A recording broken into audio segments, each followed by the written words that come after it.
All right. My favorite people at the BiggerPockets community at it again with another video for you that we're going to touch on how to fund your deals with private money, and also going to give you a 46 unit deal case study. So you'll definitely want to go ahead and stay until the very end.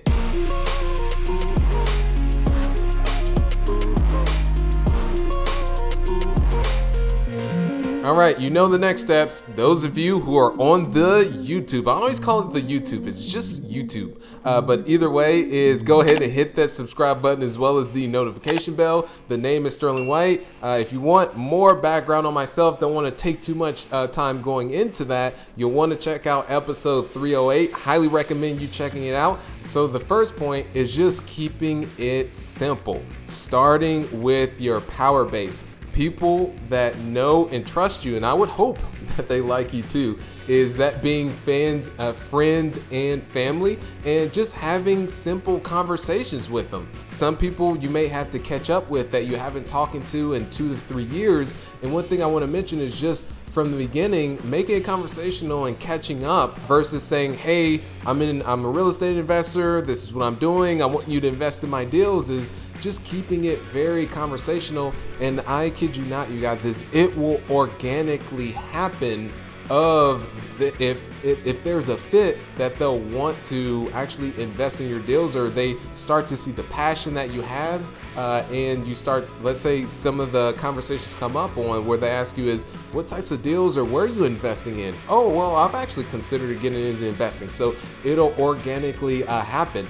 And so one book, if you are trying to figure out, okay, how do I start to have these organic conversations, is one really good book is Dale Carnegie, How to Win Friends and Influence People. Very good book where it just talks about the fundamentals of building relationships and rapport with people. So that's the very first thing you'll want to do is just tapping into your power base, friends and family, people who already like, know, and trust you, versus trying to go out to complete strangers. So that's the first. And then the second, it would be networking and also building rapport with individuals. But first, you want to start with friends and family by all means before trying to venture out from there, because it's much easier to go to people who are already familiar with you versus going to complete strangers. It'll save you so much time.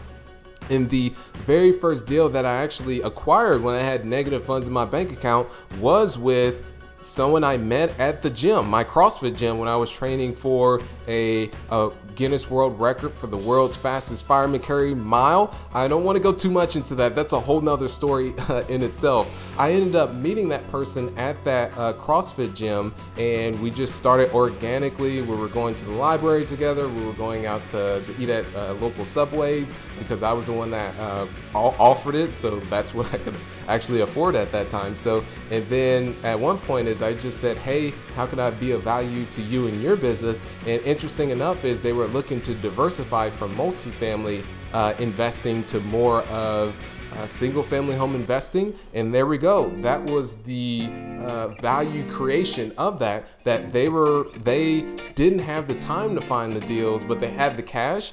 I didn't have the cash, but I had the time. So that was my first investor, was someone that I met at a gym, tapping into my power base. We built a relationship, and it naturally, organically happened that we just started working out together. And then it just came that, okay, well, I'm looking to do this, and it just happened to be a perfect fit. So that's how that started. Here's some additional sources that you can also use, which I already touched on, the partner investor route, which was what I had alluded to with that very first deal, which was a single family house.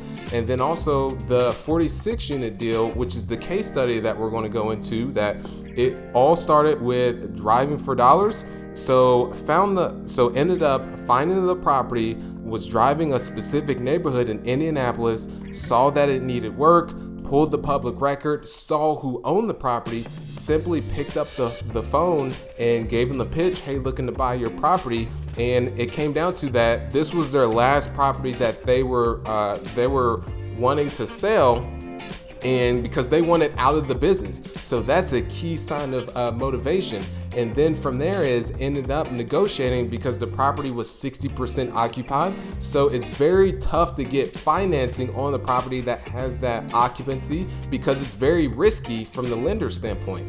So we were able to negotiate seller financing, where the total purchase price was $900,000 and then put $200,000 down, and that was of friends and family's money, and then raised an additional $485,000 to take care of the improvements of the property.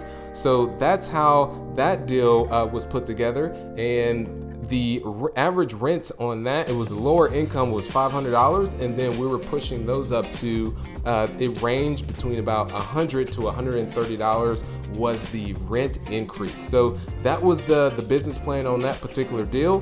The improvements that went into it was just simply updating it, resurfacing the countertops, and also resurfacing the cabinetry, replacing the countertops with Formica, also doing a two-tone paint scheme throughout, adding amenities such as a grill area, and also adding a laundry to it as well, and painting the decks and all the exterior to the property. So that was the value add that was that was added to the property. Then also upgrading the signage, changing the name from Southview Apartments to Garfield Place Apartments. So those is how that deal was structured together, but it worked through partnering with investors, because both my partner and I at that time did not have the cash to invest in that ourselves. So instead of coming up with an excuse, we knew it was a good deal. Hey, let's figure out a way to add value to others and partner with others in order to be able to take this deal down. So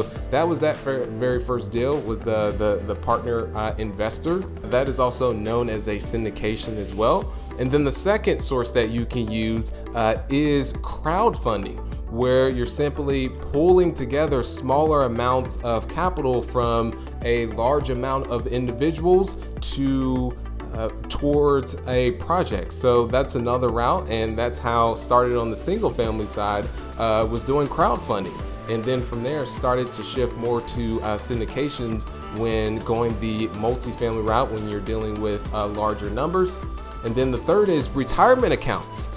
This is by far a large, really good untapped that many people are unaware of, that most people have their money sitting in retirement accounts, or let's say 401ks that aren't really earning much, or maybe they just have it in the IRA that's not earning anything. That's something that you can offer to them, that they can actually invest in your deals with that. So that's one opportunity. And as I mentioned earlier, the last but not least is a syndication. So you've got a partner investor, which could be one individual, which would be a joint venture, and there's different names for that as well. Or you can do a syndication that is multiple individuals that you're pooling capital together in order to acquire a deal. And when you're going the syndication route, in any of these routes, you definitely want to consult with an attorney and a lawyer, because it gets very serious when you're dealing with security. So that's what I want to mention on those points. Some common mistakes that I do see people make when they are making these approaches to potential investors and partners, and in the event that they don't have the cash, so they seek out others to partner with, is they have the wrong mindset. They think of it as, hey, I'm just taking money from this individual. No, you are offering them a opportunity. That's more so the right mindset and intentions that you want to go in with this. The second here is they're not entirely sold on the idea of themselves, that they're the ones that can actually execute on this. So that's one thing also, is that you've got to trust in yourself that to know that you're going to execute on the actual business plan. So that's a common mistake that I see people make. The next is they never ask. They never go for the ask that, hey, I know that you mentioned you had expressed interest, or you're looking to invest in real estate. Here's an opportunity I actually do have available. Would it be something of interest to you? So just simply going for the ask. And then the last but not least is prematurely qualifying someone. is saying that, oh, well, they don't drive a nice car, they're not dressed up. There's no way that they would be able to invest in the types of opportunity and deals that I put together. One is not discarding someone, because you never know, they could know someone that could actually be a potential investor for you. And then also, some people just live minimalist lifestyles, like myself. Is when I go travel somewhere, let's say Dubai or let's say Colombia, for instance, I could be there for a week, 2 weeks. I'll just travel in a backpack. Just keep everything very simple. Would love for you all to comment below is, do you travel very minimalist? Would love to hear that from you. But yeah, that is all that we have for today, you guys. Hopefully you were able to get value from that. Is just one, there is always a way if you don't have the cash yourself. And this was one of the limiting beliefs that I had first starting out, is I thought that you had to have a large amount of cash and money to get started. No, that is not the case. There is still a way for you to partner with others who do have the cash and investment dollars, and they are the ones that will be able to partner with you. But there has to be some type of value exchange. It cannot just be take. So that's what I want to end off on it. You guys, is go ahead and hit that subscribe button as well as the notification bell. That way you can be informed moving forward. Truly appreciate you all so much. Keep being awesome. Thank you. All right.